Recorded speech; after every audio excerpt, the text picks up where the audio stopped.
안녕하세요. 버블한복도파입니다. 구독과 좋아요, 알림 설정, 회원가입 부탁드리겠습니다. 경제 전문가들 60%가 1월, 그러니까 내일이 되겠네요. 16일 날 한은의 기준금리 아마도 인하할 가능성이 높다라는 그런 전망을 쏟아내고 있는데요.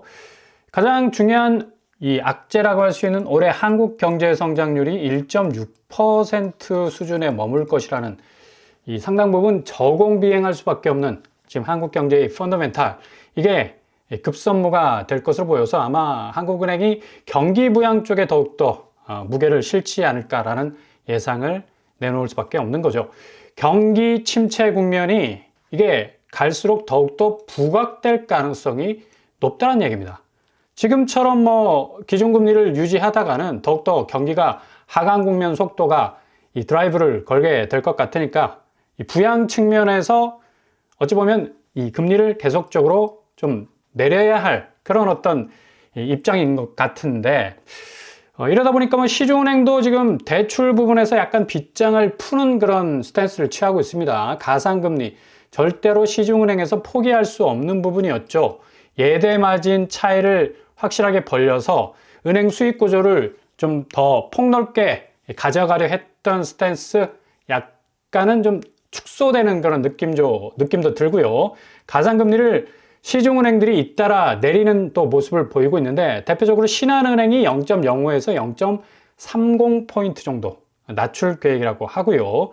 국민은행, 하나은행, 우리은행 역시도 가상금리 이 하강 국면 어느 정도 속도 조절을 할 것으로 지금 검토 중에 있다고 합니다. 그러나 이렇게 금리를 무작정 경기 부양을 위해서 빠르게 내리게 되면 이게 지금 무시할 수 없는 부분이 환율 상승 부담이 커질 수밖에 없다는 얘기죠. 오늘 1460원대 지금 기록하고 있을 정도로 상당 부분 환율 불안 요소가 물가를 반등시킬 수 있는 그런 리스크가 될 수가 있는데, 오늘 1458원까지 살짝 내려갔다가 다시 1460원 선을 지금 찍고 있습니다. 워낙에 달러 인덱스 자체가 높게 지금 치솟고 있기 때문에 이 지지대 자체가 견고하죠. 그래서 달러 이 가치의 하락 속도가 굉장히 늦어질 수밖에 없는 거고요. 이렇게 되면 직접적으로 수입 물가 지수에 의존하는 그런 의존도가 높은 한국으로선 물가 상승 부분을 정말 염려하지 않을 수 없는 그런 상황이 될 수가 있겠습니다.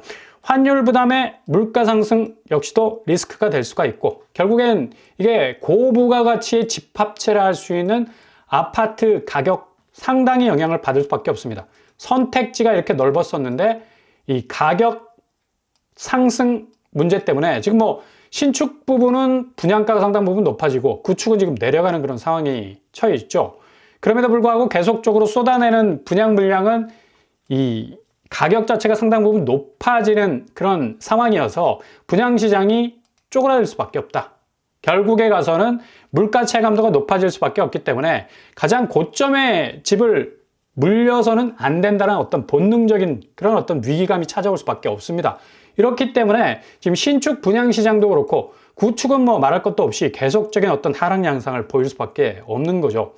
서울 부동산 정보 광장에 따르면 서울 아파트 평균 거래 금액 이제 10억대가 무너졌습니다. 서울 아파트도 한 달 전인 지난달보다 1억 5천만 원 정도가 지금 하락하는 추세. 이것도 아직 배가 고프죠. 서울 아파트가 지금 대체적으로 10억 이상의 지금 형성이 돼 있는데 지금 9억까지 내려왔다는 것도 상당 부분 좀 손에 닿지 않는 그런 어떤 고부가가치의 모습을 고스란히 보여주고 있는 거고, 그래프적으로 볼 때는 상당 부분 하향화되는 것을 볼 수가 있습니다.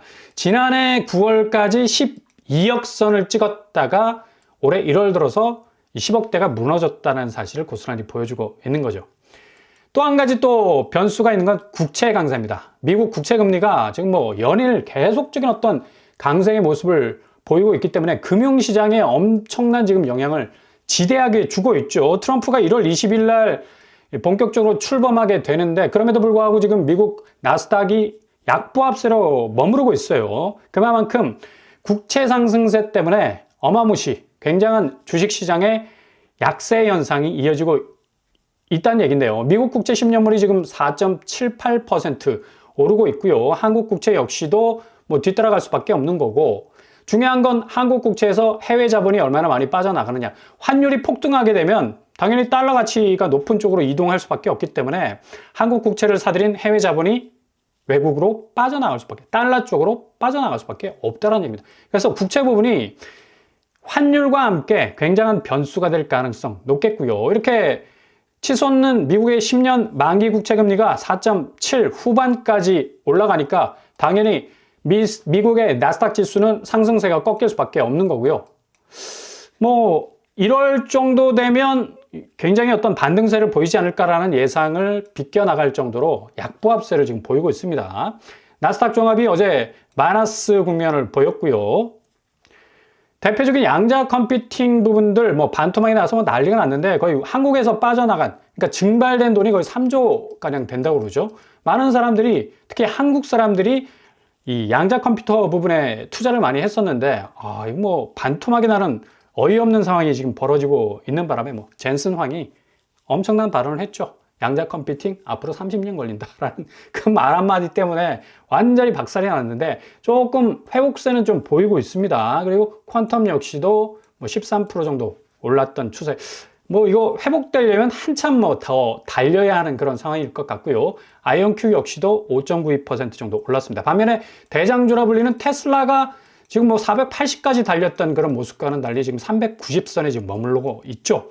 테슬라가 어느 정도 이 트럼프 취임 이후에 달려줄 수 있을까? 뭐 관전 포인트가 될 것 같고요. 엔비디아 역시도 뭐 양자 컴퓨팅에 대해서 저격을 했지만 뭐 계속적인 어떤 보합세를 보이고 있는 것. 역시 뭐 공생관계, 모든 반도체 부분은 누가 승자 독식으로 가는 것이 아니라 함께 가는 것이 굉장한 어떤 이 윈윈 할 수 있는 방법인데 엔비디아가 모르겠어요. 어떤 플랜을 가지고 어떤 마스터 플랜을 가지고 그런 말을 했는지 하여간 뭐 양자 컴퓨터 부분은 상당 부분 많이 타격을 입은 건 사실이고요.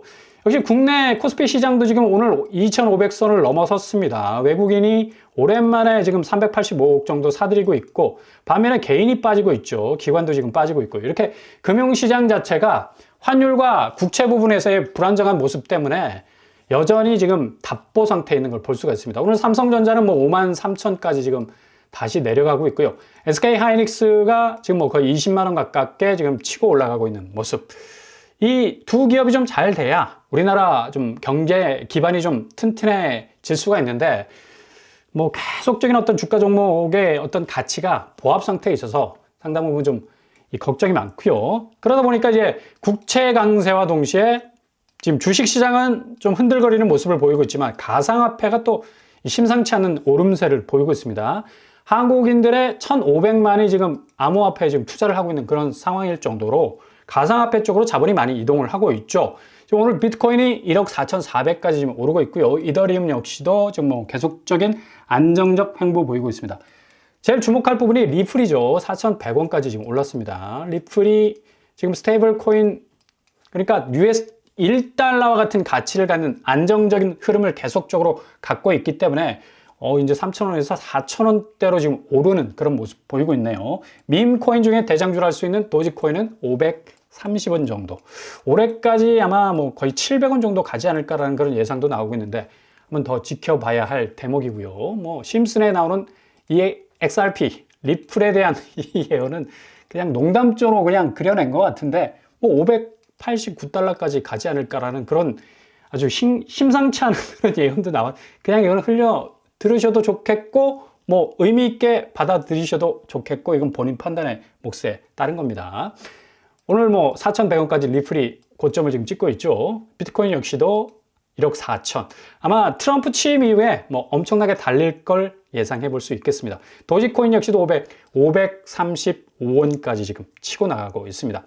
이렇게 결국 가상화폐 쪽으로 또 미국 증시 쪽으로 빠져나가는 이 자금들 결국엔 부동산 쪽으로 유입되려 하다가 바로 턴어라운드, 그냥 등을 돌리는 사태가 발생하는 건 지금 아파트 가치가 상당 부분 내려가는 그런 미끄럼틀 궤적을 가지고 있기 때문에 이거 내가 자칫 고점에 물려도 안 되고 어느 정도 저점에서 살까 말까라는 고민을 해볼 정도로 관망세가 짙어가는데 전고점 대비 뭐 이러다 보니까 40% 폭락한 백옷, 평택, 회생 가능성은 지금 물음표입니다. 2025년도가 한국 부동산 시장에서는 상당 부분 분수령이 될 가능성 높아요. 경기도 외곽 신도시 택지지구 이 가치 자체가 엄청나게 좀 내려앉을 가능성 높다는 얘기고, 뭐 GTX 호재가 있어도 역시 운정은 20%에서 30% 하락세로 방어하고 있는데, 역시도 교통 호재가 얼마나 받쳐줄지 뭐 지켜봐야 할 대목일 것 같습니다. 이렇게 기존 전통적 자산 시장은 엄청난 지금 변동성 앞에 와 있고, 지금 전체적으로 이런 현상들이 징조가 아니라 이미 ING 진행되고 있다는 얘기예요. 이게 의미가 있는 포인트죠. 이렇기 때문에 지금 서울 최근 하락한 아파트 일주일 거래 상관을 봐도 지금 노원구, 마포구, 강동구, 은평구, 중구, 양천구, 서울 전역으로 이 하락세가 지금 하락폭이 점점 넓어지고 커지고 있죠. 거의 뭐 4억 1천만 원, 2억 8천, 2억 7천, 2억 7천, 2억 6천 정도로 계속적으로 급매로 나오는 가격들이 이 하락폭을 넓히고 있는 걸 볼 수가 있습니다. 실질적으로 내가 부동산 문 열고 딱 들어가면 호가 장벽이 딱 가로막고 있기 때문에 이게 피부로 잘 와닿지 않지만, 일정 정도 빨리 팔려나가는 이 급매 물건들이 이렇게 하락 지점을 뚜렷하게 궤적을 그리고 있다는 건 상당 부분 의미가 있다는 얘기죠. 둔촌주공 역시도 뭐 25억에서 22억 1월달 거래가 나왔습니다. 거의 3억이 떨어지는 그런 하락 양상 보여주고 있죠. 그리고 37평 같은 경우는 27억에서 24억, 여기도 3억 정도 하락 추세. 입주 프리미엄을 가지고 있기 때문에 계속적으로 치고 올라가지 않을까라는 예상도 했는데, 역시 강동구의 이 전세가가 지금 문제가 되고 있죠. 고독 롯데캐슬 베네루체를 시작해서 일주일 상간의 이 전세가를 보더라도 8억 이상이 빠집니다. 56% 하락. 고독 주공 9단지 역시 6.9억. 그리고 고독 주공 9단지 33평 61% 지금 빠지고 있고요. 둔촌역 청구 역시도 4억 9천, 5억 정도 지금 빠지고 있습니다. 그만큼 이게 전세가가 8억 이상 빠진다는 거는 매매가를 제대로 받쳐주지 못하는 그런 어떤 징조로 보일 수밖에 없고요. 동작구 이 매매가 심상치가 않죠. 2주일 거래를 보면 흑석동 아크롤리버하임 대장단지죠. 4억 5천, 16% 지금 빠지고 있습니다. 그리고 이 편한 세상 노빌리티 역시도 1억 6천 정도 하락하고 있는 그런 상황이고요. 이 동작구는 좀 이 대장주들이 약간 흔들리는 모습 보여주고 있습니다. 서초구 역시도 뭐 심상치 않은 반응. 강남에서의 하락세도 계속해서 3억, 뭐 2억 후반 정도로 하락폭이 넓어지고 있는 걸 볼 수가 있겠습니다. 영등포구 레미안 프레비뉴 역시도 2억 8천, 거의 뭐 3억에 가깝게 지금 빠지고 있는 걸 볼 수가 있고요. 신길우성 2차 역시도 2억 6천 정도 하락하고 있는 모습 보이고 있습니다. 은평구 집값도 마찬가지죠. 녹번역 이편한사상 캐슬 2억 2천 정도 빠지고 있고요. 대체로 2억 상간의 하락세를 지금 유지하고 있는 걸 고스란히 보여주고 있습니다. 이 저변에는 역시 물가 부분, 그러니까 환율과 국채와 연동된 국내 물가의 추이가 굉장히 큰 영향을 받고 있기 때문에 오늘 뭐 한국은행에서 내놓은 12월 수출입 물가지수에서도 뭐 그대로 고스란히 드러나고 있지 않습니까? 수입 물가지수가 전월 대비 2.4% 상승, 전년 동월 대비 7%나 상승하는 그런 모습을 그대로 보여주고 있다는 얘기입니다. 수입 물가지수가 오른다는 건 그만큼 소비자 물가지수를 충분히 자극할 수 있기 때문에 이후에 굉장히 물가 상승률이 높아질 가능성이 높다라는 얘기예요. 원재료, 또 뭐 중간재료, 너나 할 것 없이 자본재 및 소비재 역시 대체적으로 모든 부분에 있어서 상승세를 지금 기록하고 있습니다. 그래서 12월 물가지표도 상당히 좀 어렵게 나올 가능성 높습니다. 이렇게 환율, 뭐 금리, 국채 부분, 환율 뭐 1,500원 육박하는 이런 추세들이 수입 물가를 석 달째 지금 상승, 들어올리고 있기 때문에 굉장한 어떤 이 부동산 안에서의 가치 체계가 완전히 한 번에 뒤집어질 수 있는 그런 어떤 코페르니쿠스적 전환의 어떤 분기점에 와 있다. 그래서 제가 늘 말씀드리듯이 금리와 환율은 가장 많은 영향을 줄 요소가 될 수밖에 없겠고요. 고점 집값이 이제는 뭐 거의 사람 손에 닿지 않을 정도로 지구 궤도를 벗어나는 것이 아니라 이제 모든 사람이 어느 정도 내 집 마련에 대한 문을 열 수 있을 정도로 정상화될 수 있는 분수령이 충분히 올 수가 있다. 강남불패라는 말이 사라지는 이 저공비행, 부동산 저공비행의 시대가 충분히 올 수가 있겠고요. 금융시장에서는 이미 뭐 임계점 넘었죠. 급변하는 어떤 상황을 보여주고 있기 때문에 이후 자산시장, 한국의 자산시장은 엄청난 변화, 대변동의 상황 속에 놓여 있다 해도 과언이 아니겠습니다.